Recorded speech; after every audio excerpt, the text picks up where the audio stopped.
पशु मानक विषय रे को मानक विषय रे जानिबा पशु मानक विषय रे पशु काहा कोन जानि छ हां जो मानकर चारोटी गुड़ थाए गुटे लांच थाए दुरी कांड थाए से माने पशु को दे किछि भी पशु अछि हमको आमे घर पाउछथि आ किछि पशु अछि जो माने के बन जंगल रे रहउछथि हो जानिबा हम पशु मानक विषय रे आ कहलो देखि एटा देखुछ के माने को पशु चित्र गाय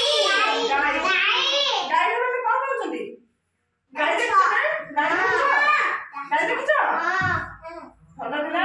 हो गाय माने कोन कहउछथि क्षीर पाउछथि क्षीर तो हमें केते केते जिंस सब दे करछथि दही पाउछथि लहुणी क्षीर बहुत बहुत जिंस पाउछथि तबे गाय हमर गुटे उपकारी पशु से हमर गुटे ग्रुप गाय मा हमर से जने मा ना हम ताको क्षीर पाउछथि हम जा क्षीर खाउछथि से हमर जने मा हला कि हो ये को प्रकार पशु कुकुर देखिछ हां देखिछ कुकुर हां देखिछ बस सुना पिला हमर ये विश्वस्त पशु एको हमें घर पाउछथि ना घर पाउछथि से हम घर जगे हला कि हमर